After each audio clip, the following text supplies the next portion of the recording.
My family, we are at a crossroads. The decisions we make today will shape our future. We must stand united. In the autumn of 1867, a family of 7 disappeared from their estate in rural Massachusetts.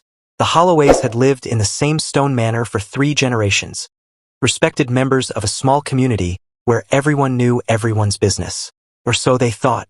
When the local constable finally forced open the manor's front door after weeks of unanswered knocks, he found the house completely empty.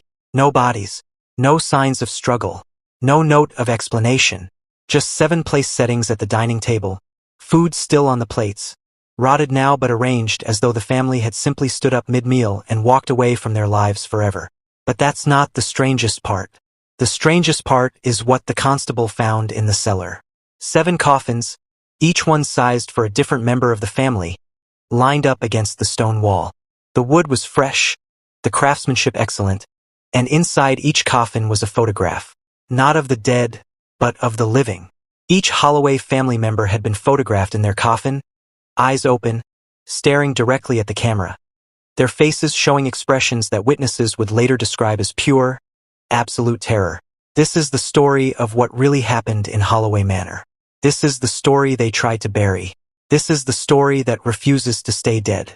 The Holloway family had owned their estate since 1789, when Jeremiah Holloway purchased 200 acres of forested land and built a manor house that would stand for generations. The family made their fortune in textiles, owning several mills along the river that ran through the property. By all accounts, they were wealthy but not ostentatious, keeping to themselves but maintaining cordial relationships with their neighbors. Jeremiah had 3 sons, but only one survived to adulthood. That son, Thomas, inherited everything in 1831 and continued the family business with the same quiet efficiency his father had shown. Thomas married a woman named Catherine Marsh in 1835, and together they had 5 children. William, born 1836, Elizabeth, born 1838, Samuel, born 1840, Rebecca, born 1843, and the youngest, Nathaniel, born in 1845.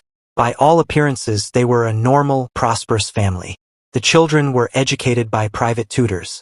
Catherine was known for her charity work in the village. Thomas expanded the textile business, bringing jobs and relative prosperity to the region. If you'd asked anyone in that community about the Holloways before 1867, they would have spoken well of them. But families keep secrets, and some secrets are buried so deep that even the people living in the house don't know they're walking over graves. The trouble began in the winter of 1866, though no one recognized it as trouble at the time. Thomas Holloway's behavior started to change in subtle ways that his family noticed but didn't speak about. He became obsessed with family history, spending hours in the manor's library, poring over old documents and journals that had been gathering dust for decades. He stopped going to the mills, leaving the day-to-day operations to his foreman. He started taking long walks through the property at night, sometimes not returning until dawn. His clothes muddy and his eyes distant, as though he'd seen something that had fundamentally altered his understanding of the world. Catherine tried to talk to him, tried to understand what was troubling him, but Thomas would only say that he'd discovered something important, something that changed everything about who the Holloways were and where they'd come from. When she pressed for details, he'd grow agitated, insisting that she wouldn't understand, that no one could understand until he'd finished his research. The children learned to avoid their father during these episodes, retreating to their rooms when they heard his footsteps in the hallway late at night, the sound of him pacing back and forth, like a prisoner marking out the dimensions of his cell. By spring of 1867, Thomas had stopped sleeping in the bedroom he shared with Catherine. Instead, he'd taken to sleeping in the library, surrounding himself with the journals and documents he'd been studying. The family ate dinner together in silence, Thomas at the head of the table, his eyes bloodshot from lack of sleep, his hands trembling as he raised fork to mouth. More than once, the children later reported, their father would stop mid-bite, his face going pale, as though he'd just remembered something terrible. He would set down his fork, stare at each family member in turn with an expression that looked like grief mixed with fear, then excuse himself and return to the library. Catherine confided in her sister, Margaret, who lived in the village. She wrote letters describing Thomas's behavior, expressing concern that he might be suffering from some kind of nervous collapse brought on by overwork. But she always added that he wasn't violent, wasn't dangerous, just changed. different, as though the man she'd married had been replaced by someone who looked like him but thought with a different mind. Margaret suggested bringing in a doctor, but Catherine refused. The stigma of mental illness was severe in those days, and she feared that acknowledging Thomas's condition might ruin the family's reputation and, by extension, their business.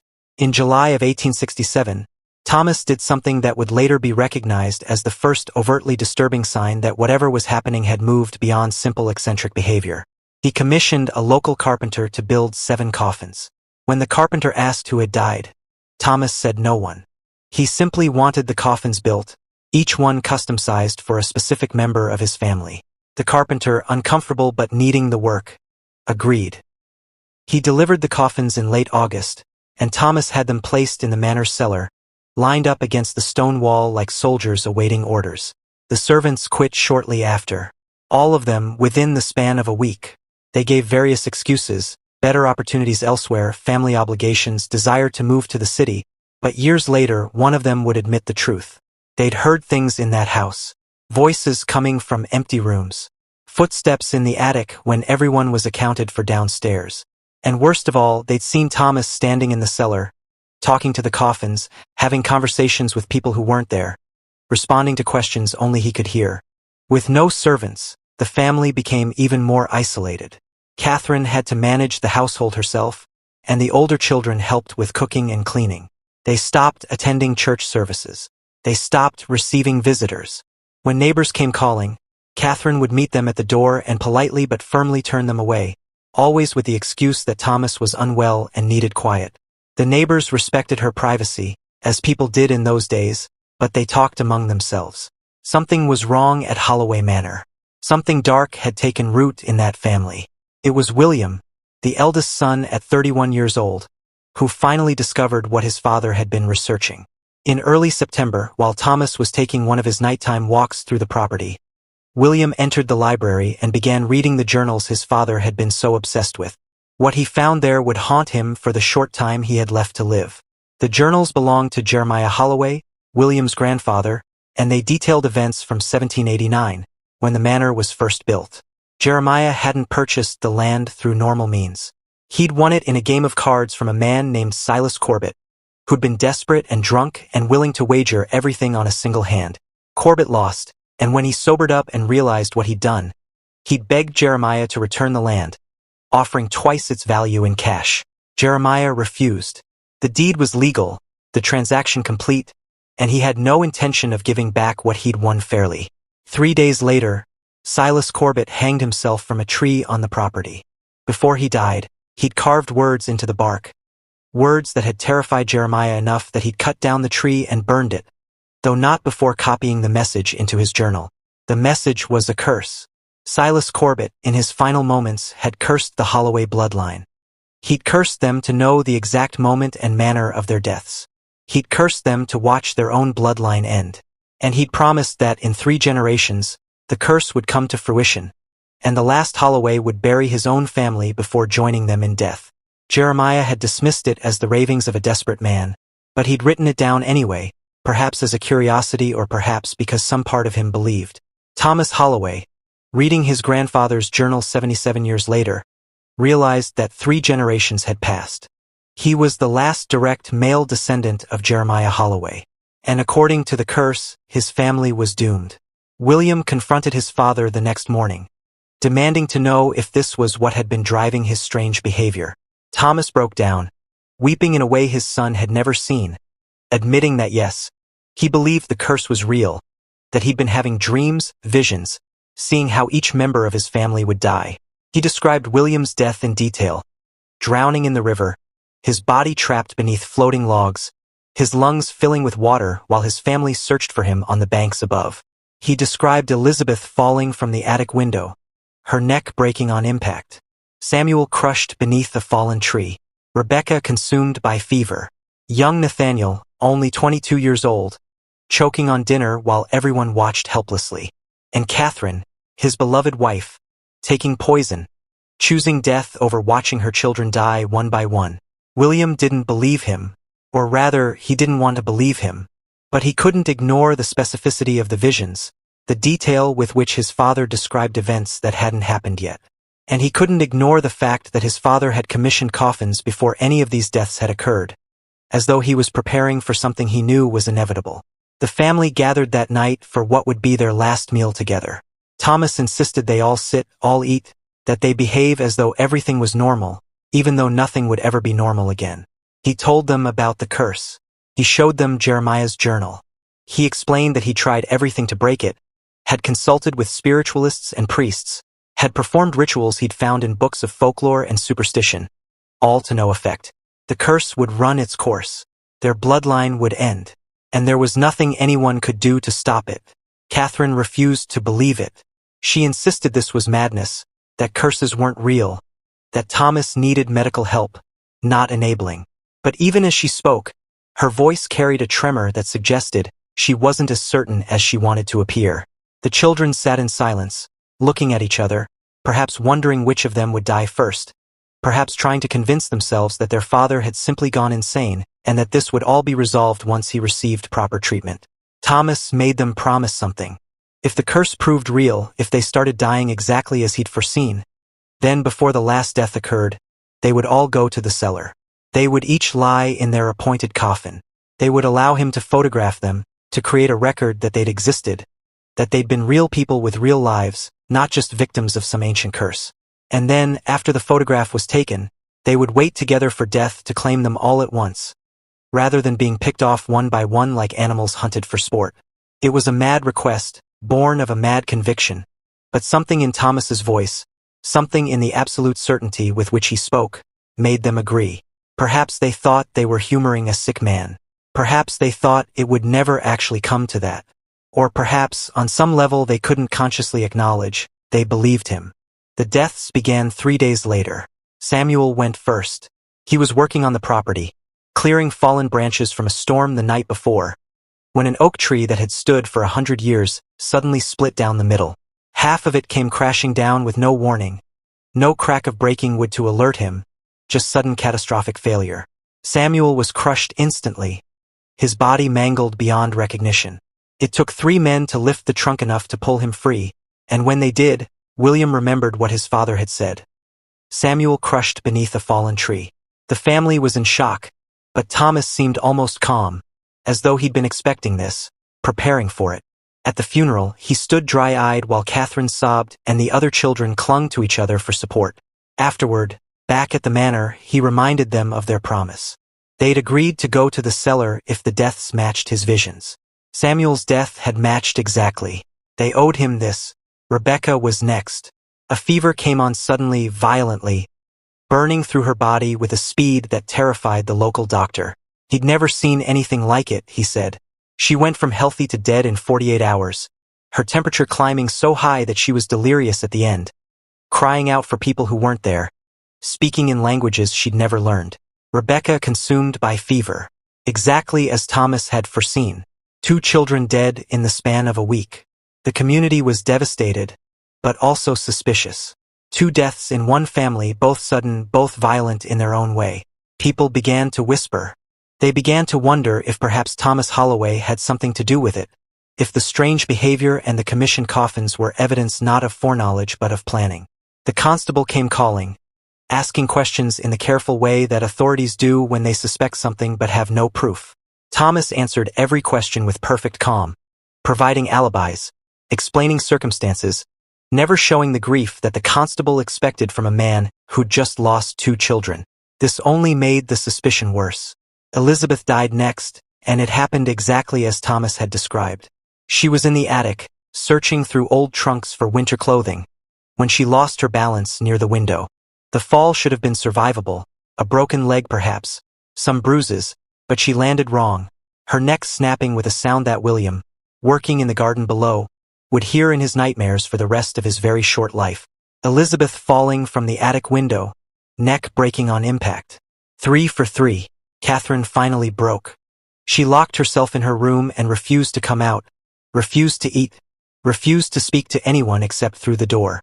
Thomas stood outside, speaking gently, reminding her of her promise, telling her that fighting it would only make things worse, that accepting the inevitable was the only way to maintain any dignity in the face of what was happening. But Catherine had moved beyond listening.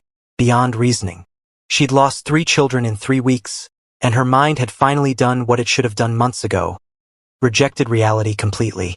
Young Nathaniel died at dinner, just as Thomas had foreseen. He was eating roast chicken, laughing at something William had said, trying to maintain some semblance of normalcy despite everything. Then he started choking. William tried to help, hitting his back, trying to dislodge whatever was caught in his throat, but nothing worked. Nathaniel's face turned purple, his eyes bulging, his hands clawing at his throat, and he collapsed at the table while his family watched in horror. Nathaniel choking on dinner while everyone watched helplessly. For children dead. Only William remained, and he knew exactly how he would die. His father had described it in perfect detail. Drowning in the river, body trapped beneath floating logs. William stopped going near the river. He stopped leaving the manor at all, barricading himself in his room, as though hiding from fate could somehow protect him. But Thomas explained, with the infinite patience of someone who'd already accepted the inevitable, that it didn't matter what William did. The curse would find him. Fighting it was pointless. And Thomas was right. On the morning of October 15, 1867, Catherine finally emerged from her room. She looked years older, her hair gone completely white, her face gaunt and hollow. She found Thomas in the library, sitting among the journals and documents that had started all of this, and she told him she was ready. Ready to go to the cellar. Ready to fulfill the promise they'd made. Ready to end this before William died alone and afraid, before she had to bury all of her children and then face whatever remained of her life afterward. Thomas gathered William, who came reluctantly, still harboring the desperate hope that somehow, impossibly, things might still work out. The 3 of them descended the stairs to the cellar, where 7 coffins waited in the dim light filtering through the high windows. Thomas had prepared everything. He'd brought a camera, the kind that required subjects to remain perfectly still for several seconds to capture the image. He'd brought candles for light, and he'd brought, Catherine noticed with a chill, 7 vials of liquid that she recognized as laudanum, the tincture of opium commonly used for pain relief. "I won't force anyone," Thomas said, his voice steady despite the tears streaming down his face. "But I believe this is the only way to maintain control. To die together, peacefully, rather than waiting for the curse to take us one by one in the ways I've foreseen. Samuel, Rebecca, Elizabeth, Nathaniel, they died violently, in pain, in fear. We can choose something gentler." Catherine looked at her husband, at the man she'd loved for 32 years, and saw that he was already gone. Whatever person Thomas Holloway had been, he died the moment he discovered his grandfather's journal and learned about the curse. The man standing before her now was just a ghost, walking through the motions of a life that had already ended. And perhaps she thought she was a ghost too. Perhaps they all had been from the moment the curse was spoken, just too stubborn or too stupid to realize they were already dead. She lay down in her coffin. The wood was smooth, surprisingly comfortable, and the satin lining felt cool against her skin. William lay in his, still protesting weakly, still insisting this was madness. Thomas arranged them carefully, positioning their hands, adjusting their clothes, treating them with the reverent care of a mortician preparing bodies for viewing. Then he took the photographs. The camera captured Catherine with her eyes open, staring directly at the lens, her face showing an expression that witnesses would later describe as terror. But it wasn't terror of death, not exactly. It was terror of understanding. In that moment, lying in her coffin while her husband photographed her, Catherine finally, completely believed. The curse was real. Her children were dead because of something her husband's grandfather had done 77 years ago. And she was about to die for the same reason. William's photograph showed similar terror, mixed with anger and betrayal. He was 31 years old, should have had decades ahead of him, a wife and children of his own, a full life. Instead, he was lying in a coffin in a cellar, waiting to die because of a debt he'd never incurred, paying for a crime he'd never committed.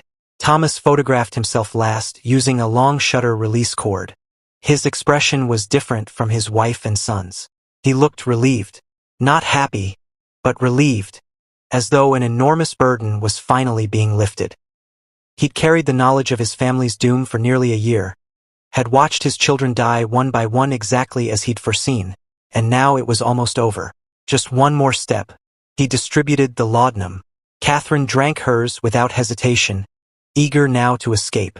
William drank his after a long moment, tears streaming down his face, but ultimately accepting that there was no other way. And Thomas drank his last, lying down in his own coffin, holding his wife's hand through the gap between their resting places. They died within minutes of each other. The laudanum worked quickly at the doses Thomas had prepared, shutting down their breathing, stopping their hearts, pulling them down into darkness that promised peace even if it didn't promise paradise. But that's not where the story ends. The constable, increasingly concerned about the Holloway family, decided to check on them in late October. He'd heard that the remaining children were dead, had attended the funerals, had watched Thomas and Catherine standing hollow-eyed beside grave after grave.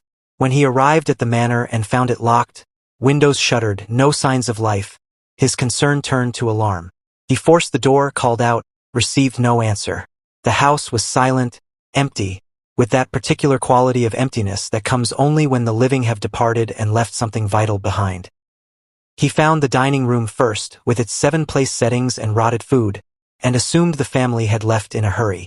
But then he found the cellar door standing open, and he descended to find 3 bodies in 3 coffins, positioned like people sleeping except that they'd been dead for days.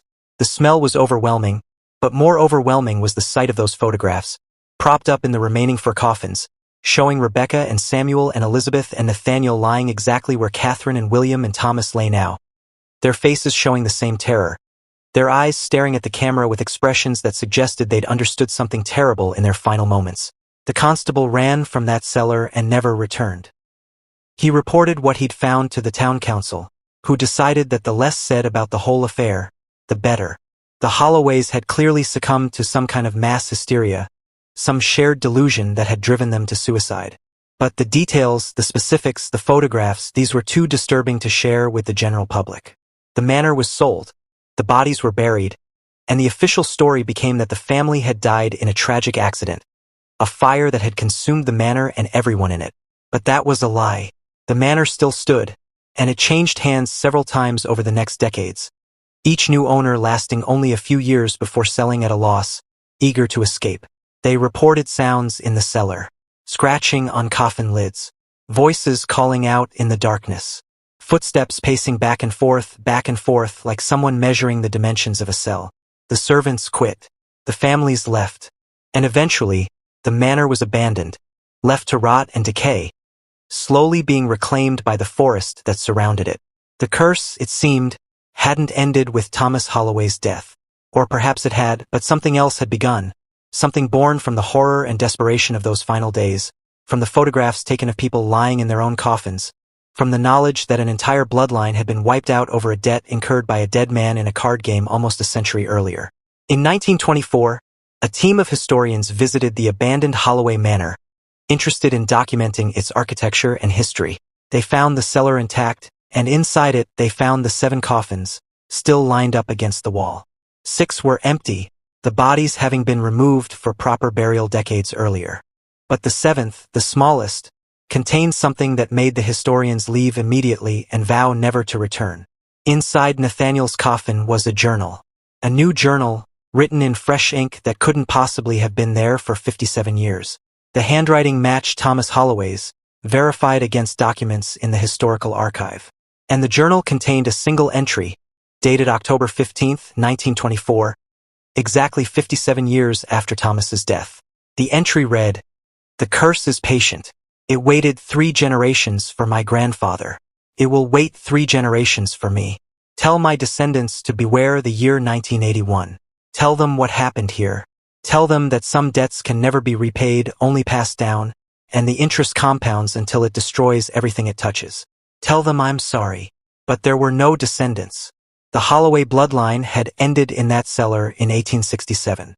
Thomas had no living relatives, no children who'd survived to carry on the family name. The historians checked thoroughly, traced every branch of the family tree, and found it terminated absolutely with Thomas and his 5 children. So who had written that journal entry? And if there were no descendants to warn, why had the warning been written at all? The manor burned down in 1932, cause of fire never determined. Local authorities suspected arson but could never prove it. When firefighters searched the ruins, they found the cellar collapsed, the coffins destroyed, any evidence of what had happened there reduced to ash and twisted metal. The land was sold again, subdivided, eventually developed into a small residential neighborhood where people live normal lives, raising children and mowing lawns and having no idea what lies beneath the foundations of their homes. But sometimes, on October nights, residents report strange occurrences. Cameras malfunction, capturing images that show people who aren't there, lying down as though in coffins, their faces showing expressions of absolute terror. Dogs refuse to enter certain yards. Children wake from nightmares about families trapped underground, scratching at coffin lids, calling for help that will never come. And sometimes, very rarely, someone will find a journal entry written in a hand they don't recognize, dated years before they moved in, warning them about debts and curses and the price of sins committed by people long dead. The historical consensus is that Thomas Holloway suffered a psychotic break, that the curse was a delusion, that he murdered his children and convinced his wife to die with him through a combination of manipulation and shared psychosis. The photographs, while disturbing, are explained as a macabre last gesture from a man who'd completely lost touch with reality. The mysterious journal found in 1924 is dismissed as a hoax, probably planted by the historians themselves for publicity. But there are a few researchers who disagree, who point out that Thomas's visions of his children's deaths were too specific, too detailed, and too accurate to be explained by coincidence or self-fulfilling prophecy, who note that Samuel's death was ruled accidental by multiple witnesses who had no connection to the family, who observe that the fever that killed Rebecca was documented by a doctor who'd never met Thomas Holloway and had no reason to lie or misdiagnose, who argue that whatever happened in that manner, it wasn't as simple as one man's madness spreading to his family. These researchers have compiled their findings into academic papers that are politely ignored by mainstream historians. They've interviewed descendants of neighbors who remembered the Holloways, collected oral histories that paint a picture far more complex and terrifying than the official narrative allows. They've examined the photographs, analyzed the handwriting in the mysterious journal, traced the property's history through multiple owners who all reported similar disturbances, and they've reached a conclusion that makes them deeply unpopular in academic circles. That some curses are real. Not in the supernatural sense necessarily, but real in their psychological power, real in their ability to shape events and destroy lives, real in the way that belief can become its own kind of reality when it's strong enough and desperate enough and backed by guilt that spans generations. Silas Corbett lost everything in a card game and took his own life in despair. Before he died, he cursed the man who'd ruined him, cursed his bloodline, cursed his descendants to suffer as he'd suffered.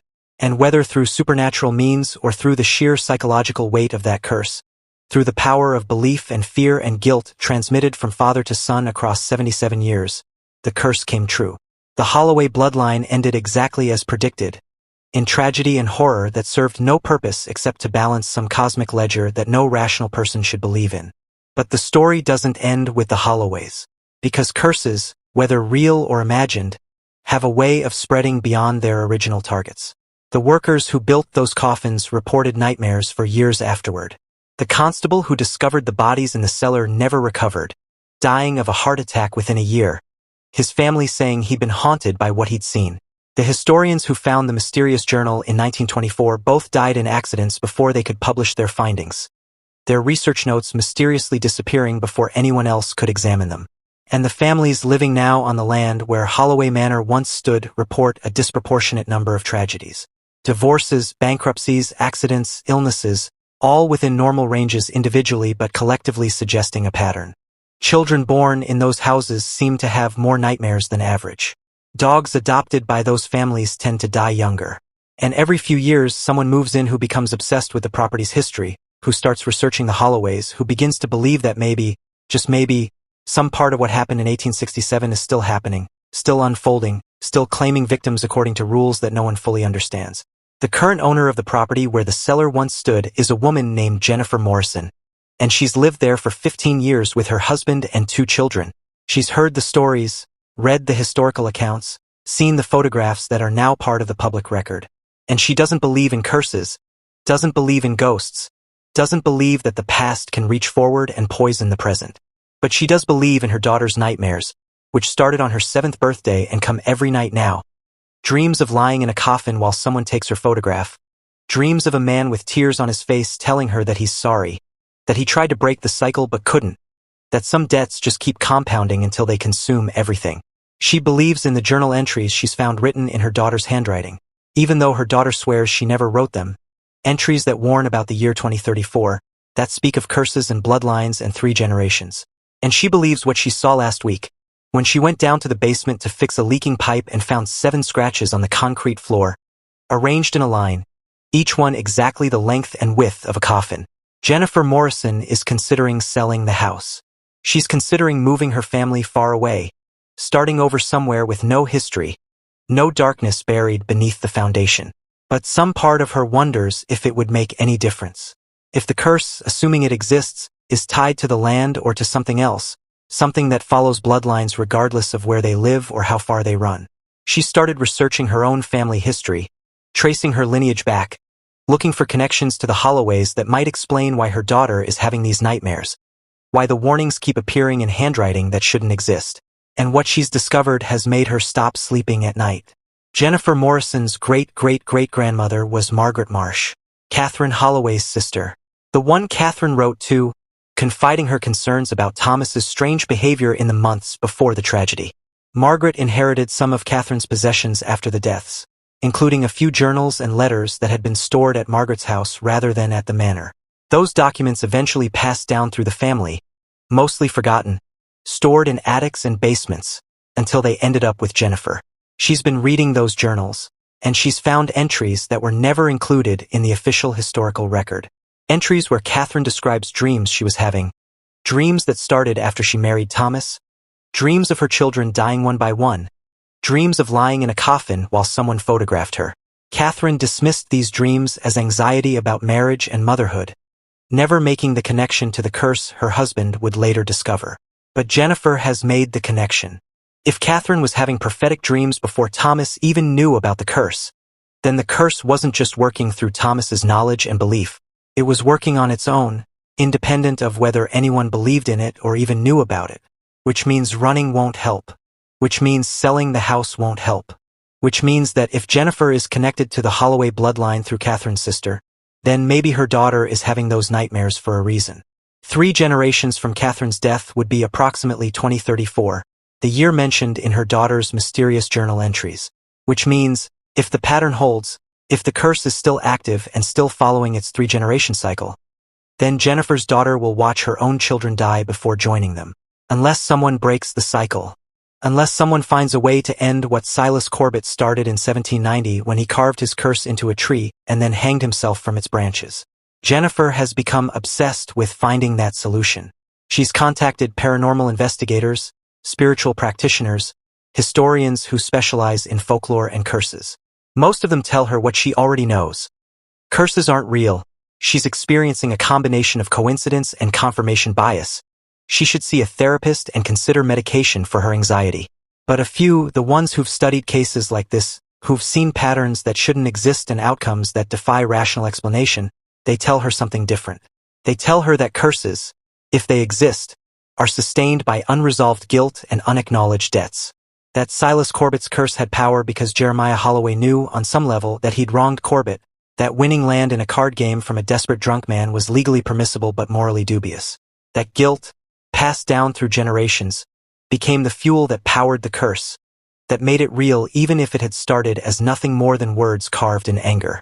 And they tell her that breaking a curse requires acknowledging the wrong, making restitution if possible, and accepting the consequences of what previous generations did.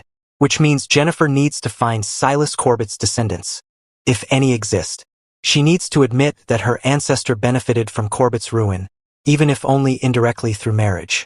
And she needs to make amends in whatever way those descendants deem appropriate. It's taken her 3 years, but she's found them. The Corbett family still exists, scattered across the country, most of them unaware of their connection to Silas or to the curse he supposedly laid. Jennifer has contacted 3 of them, explained the situation, offered restitution in the form of money, property, anything they want if they'll just acknowledge that the debt is paid, that the curse can end. 2 of them thought she was crazy and refused to engage. But the third, an elderly man named David Corbett living in Oregon, listened to her story with interest. He told her that his family had their own oral histories about Silas, about the land he'd lost and the curse he'd laid before he died. Those stories had always been dismissed as folklore, but David had kept them alive, had written them down, had wondered if perhaps there was more truth in them than his family wanted to acknowledge. He told Jennifer he couldn't forgive a debt that wasn't owed to him personally, but he could, perhaps, offer her something else. His great-great-great-grandfather had kept a journal, much like the Holloways had kept journals, and in that journal Silas Corbett had written not just the curse but also the conditions for ending it. David had never fully believed in the curse, had certainly never tried to break it because he didn't think there was anything to break. But if Jennifer was right, if her daughter was in danger, then maybe it was time to try. The conditions, as Silas wrote them, were specific and disturbing. The curse would end when a descendant of Jeremiah Holloway acknowledged their ancestors' crime publicly, without excuse or justification. When they returned to the land where the curse was laid and spent a night in the place where Silas Corbett died. And when they forgave Jeremiah, not on Silas's behalf, but on their own, releasing the anger and guilt that had been passed down through generations, choosing to end the cycle rather than perpetuating it. Jennifer scheduled the ritual for October 15, 2023, exactly 156 years after Thomas Holloway and his family died in their cellar. She stood on the land where her house now sits, where Holloway Manor once stood, where Silas Corbett hanged himself from a tree in 1790. She spoke the words David Corbett had given her, acknowledging Jeremiah's crime, accepting responsibility on behalf of her bloodline, forgiving and releasing the curse. And then she waited through the night, sitting in her basement where the cellar used to be, where 7 coffins once held 7 bodies, where photographs were taken of people experiencing their final moments of terror. She waited for something to happen, for some sign that the curse had been broken or that she'd wasted her time on superstitious nonsense. At 3 in the morning, she heard scratching. Not on coffin lids, not underground, but on the walls of her basement, all around her, as though dozens of hands were trying to get out or trying to get in. The sound grew louder, more frenzied, and Jennifer felt terror rising in her throat.